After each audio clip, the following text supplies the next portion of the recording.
This is a letter to the obedient and articulate, those that support Peter Obi and Atiku. For the past few days, they have been fighting over who becomes the presidential candidate of the coalition, the ADC. They have been raining curses and abuses and threats on themselves on social media over who is going to become the presidential candidate of the ADC. Now the letter reads, Atiku and Peter Obi are not our problem. Our real issues lie with a compromised INEC, a failed Tinubu-led government, the abuse of power by Akwa Ibom, the recklessness of Wike, and the political threat posed by Monday Okpebholo. Let us prepare ourselves for the challenges ahead and not embarrass ourselves. Now, earlier, it was agreed that a coalition can only beat Bola Ahmed Tinubu.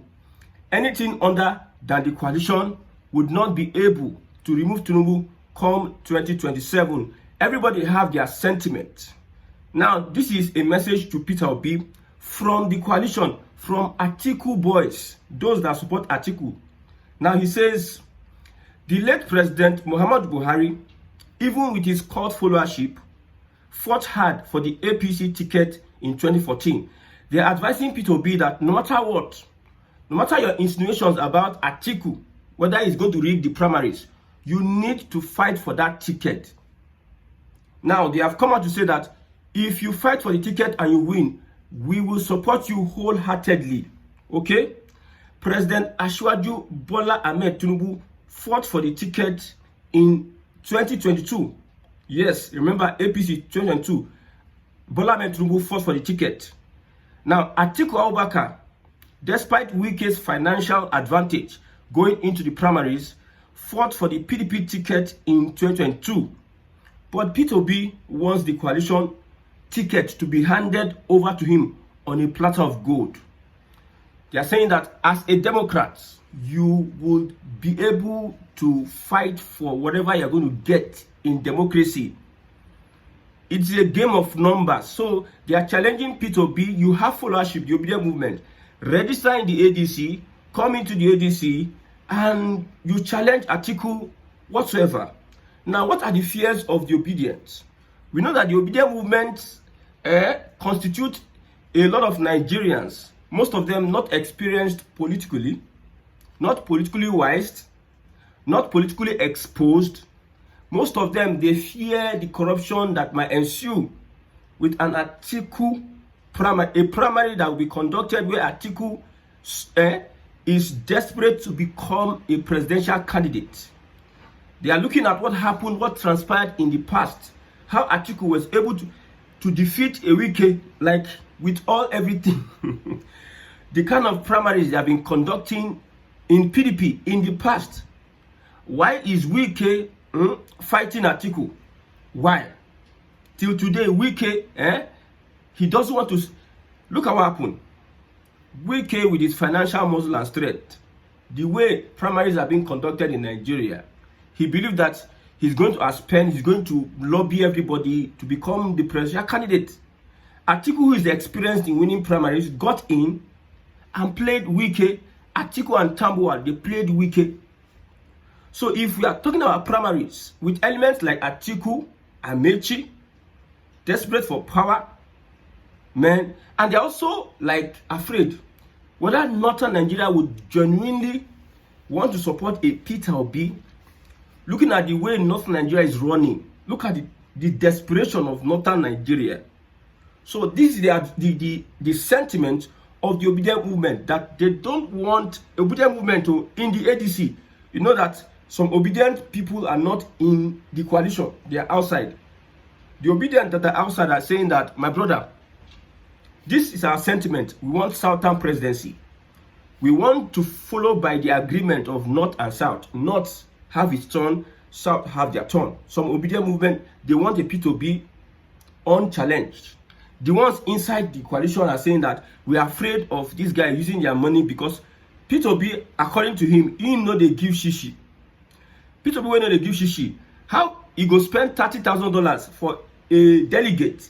And you know the Nigerian factor, when it comes to election like this, these delegates, this is their time to chop money. This is their time to make money when it comes to primaries. Delegates, they know that man, the highest bidder. Look at what happened when Tinubu won that primaries 2022 in the APC. They almost pushed him out, but however, water or more money changed hands and he emerged the winner. If not, Lawan or Amaechi will have beat a Tinubu in that. Remember, Amaechi came second. So you see, there were reports that money were exchanging hands. People, they spent a lot. So these are the fears of the obedient in the ADC. But the ones out of the ADC are saying that without P2B, we don't want anything else. We are obedient for a reason. And again, if P2B is going to join the coalition, he must be given the ticket. I hope you're understanding what I'm saying. And also, there's a sentiment of Southern presidency. Southern presidency, they must complete 8 years. No going back. All these things, that this going forth and back with the coalition, it's pointing at one thing. And that thing is that Tinubu is having a clear path to winning the elections 2027.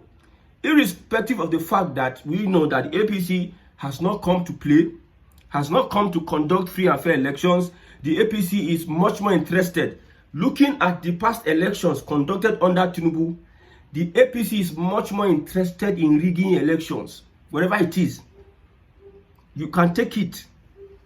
So that is the problem. I know that an Atiku and Obi ticket would be able to put Tinubu on his toes. I'm telling you. I will read out comments.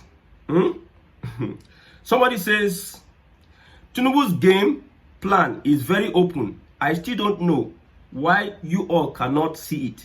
The game plan of Tinubu in this whole thing. You know, Tinubu is a strategist when it comes to destroying opposition. Give it to him.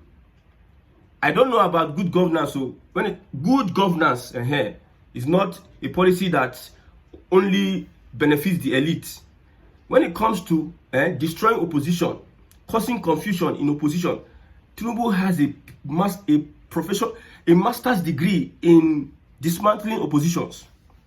So somebody is saying that Tinubu's game plan is very open, and I still don't know why all of you cannot see it. Is to make sure that this coalition, anything opposition, does not work. What is the APC saying? The APC, you know, most times when I look at some of these APC influencers talking about the coalition, I see a people having a mindset at the back of their mind. They don't want that coalition to succeed. They never want it. They wish it does not succeed. But you see, they are giving you advice. That advice is not for the coalition to work. It's for the coalition to scatter. Okay, let's look at this obedient person. He says, should the coalition fail, Bola Tinubu and Nyesom Wike will be the sole beneficiaries of it. Like I just said, the APC influencers are advising P2B, why can't you go into the coalition and do like every other person? Go to the primaries. The APC influencers, all of them know that this advice they're advising P2B, they know that P2B cannot win. So they want the problem to be there. They are like adding to the whole thing, adding their voice, pushing P2B so that there could be fight and everything. See, the APC will be most disappointed, more than the obedient, if P2B becomes the vice of Atiku. The APC will be the most disappointed. I'm telling you, they will not, see. There will be so much grudge. They will be attacking a P2B and an obedient movement. They will just change their mouth, say, see obedient movement. Look at you people with all your mouth and everything. P2B this, P2B that. P2B got 6 million votes. Why would he deputize Atiku? We understand the games that everybody is playing. The APC, like what is being said. Somebody is saying that the Tinubu's game plan is clear, and we are seeing it. But some people, they are not seeing what is going on.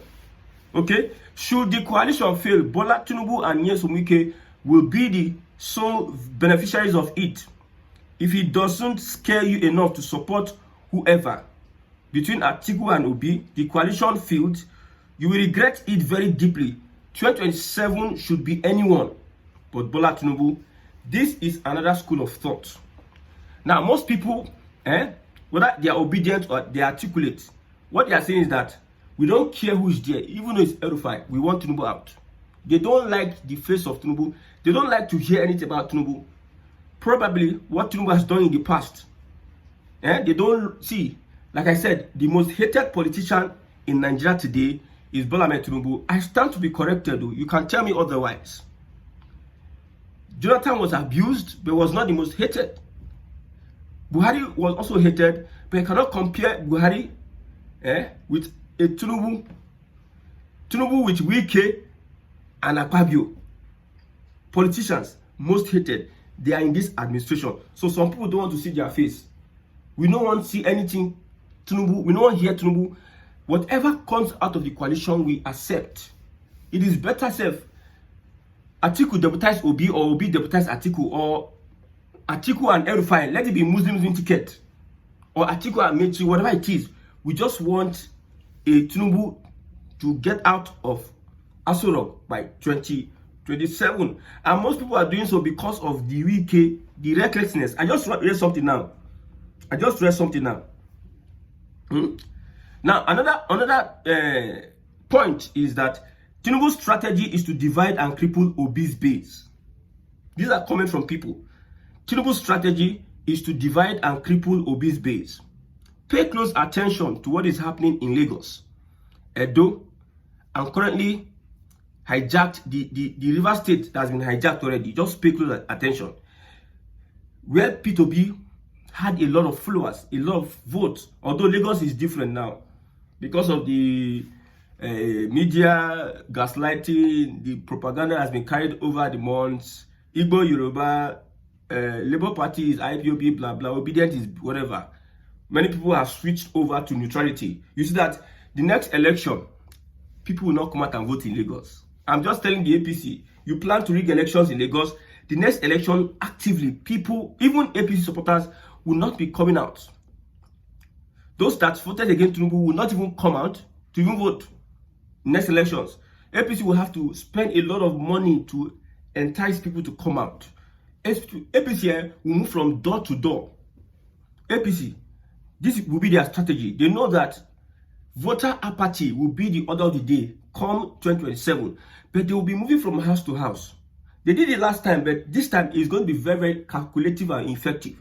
They will move, they will play bigotry, they will play nepotism, they will use Yoruba, they will use ethnicity, they will go from door to door, house to house.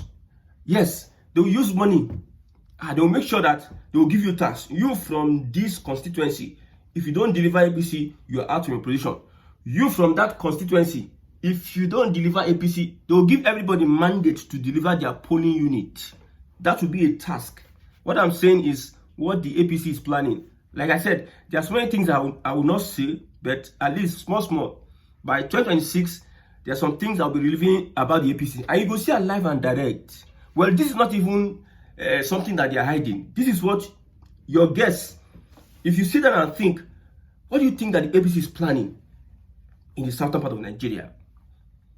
Are they coming to organize free and fair elections? If you think about it, do your research about it, you will get the same answers I'm getting. I told somebody one story how I experienced some people and what they did when in a particular election.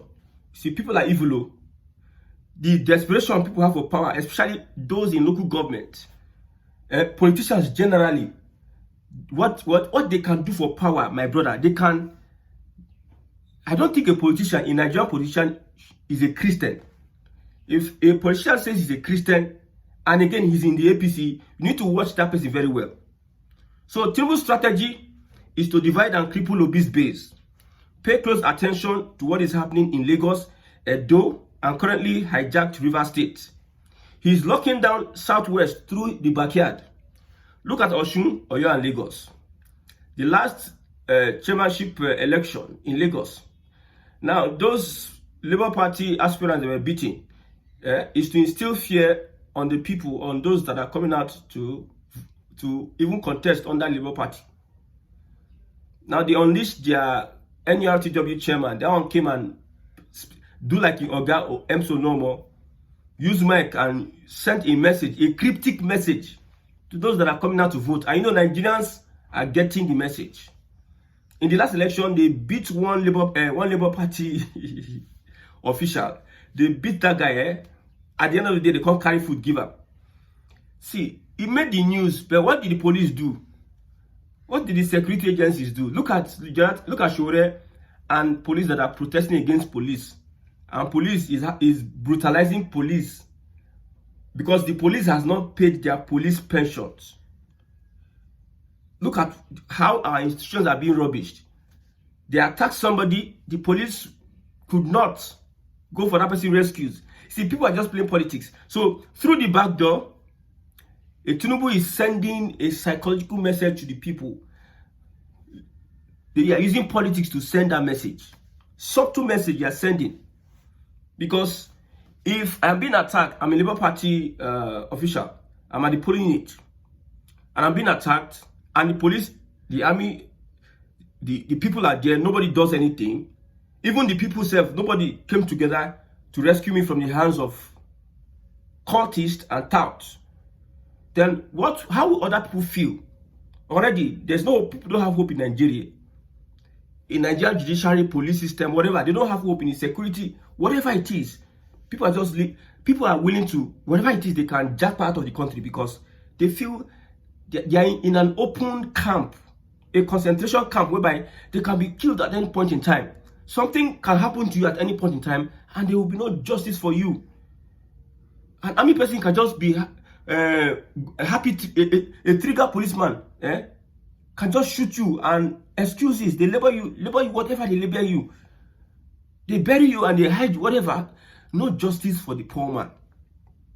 So that is why the message is being sent to the people in the southwest that my government is lawless. So if anything happens to you, there's no rule of law. So just allow me have my will. If I enter the elections, they beat you. The police will be looking at you. The army and the officials, NSCDC, will be looking at you. That is why I'm saying that the next election, people are not going to come out. There will be voter apathy, especially in Lagos. But you see, the votes they will manufacture. The people that are going to vote a Tinubu, they are voting a Tinubu on the basis of ethnicity, not on basis of performance. Most of them, some people, they believe he will perform. Some people, they actually believe Tinubu, they believe that guy is a genius. But what they don't know is that the template Tinubu is using to give good governance to the people is not a template that the actual people will get the dividends. That is for another day. So the plan of Tinubu is being exposed now. Okay? He's locking down Southwest through the backyard. Look at Osun, Oyo, and Lagos. The North is going to be his battleground. He's not playing fair or safe. He's here to win by all means. He is here to win by all means. You must defeat him by all means. So the mentality of some people is that whatever it is, let us go rigging for rigging. Let us go band for band, violence for violence, threat for threat, attack for attack. The only way we can defeat Tinubu, because Tinubu is like, the thing that pains me the most is that Nigerians then sit down like this. You carry the treasury of the country, give somebody. People see elements like Wike and Akwa, una carry treasury of the country, give somebody that has to bring these people into power so that he can suppress una. So he can sabotage your rights as a people. They use diabolical means, they use psychological means, and they also use physical means when necessary. That is what the APC does. Okay? Now, another thing I've noted is that they are currently shortlisting vice chancellors that will take up returning officer job during the election. Watch out. There will be a lot of changes on vice chancellors before 2027. They are setting up a cartel of returning officers and checking loyalty of those in office. Tinubu's strategy is to set up rigging machinery across the country. I hope you got this information very, very clear. Now, returning officers, they are recruiting, they are shortlisting vice chancellors of universities. They go carry you, they go vet you, they go interview you, they go know whether you are willing to compromise, connect to the center, whether you are willing to tap in and key into the renewed hope. They will carry on and go inside hotel. They will tell them in clear terms. There will be no cameras. There will be no nothing. Police will be there. They will tell them in clear terms. This is what we expect you to do. You go sign. You go sign, no. It is a binding stuff. Those that refuse will be changed. So we are sitting down, we are watching how Tinubu go run am now. Anytime there's a vice chancellor that is changed, we know that this that was predicted or that was revealed is what transpired. Very soon now they will change vice chancellors. The ones who will be say go be returning officer. You see how they are destroying our institutions? They are instituting corruption. That is these are the people that you expect good governance. You are instituting corruption. You are building, you are digging up a foundation of corruption. Tinubu is expanding his political base. And what are the features of his political base? Corruption and criminality. Despise for the rule of law. Autocracy. Baba Sokwe, these are some of the features of his kind of political government, whatever. They are setting up a cartel of returning officers and checking loyalty of those in office. Tinubu's strategy is to set up rigging machinery across the country. Now, when you look at comments, some people are saying, yes, now we expect now Nigerians, they will sit down tomorrow, they will go to church and pray. God, let the nation. You think that God is foolish enough to make you as a human being, give you the brain, give you everything that you need to succeed. You refuse to do what you have to do, and you go back and start asking God. It's just like you give, for instance, you give somebody every tool he needs in doing a particular thing. You expect him to able to, like somebody who's an architect, he wants to build a house. You give him everything he needs. He's not coming to me to say, how will I build a house? God has given everything. Some people are saying, should be somebody, okay, let me read one. Will you shut up? It is not compulsory that they should be used. It was Jega that started it. The next INEC chairman may not use them. He can pick anybody he likes. Instead of addressing the issue, he's attacking the person.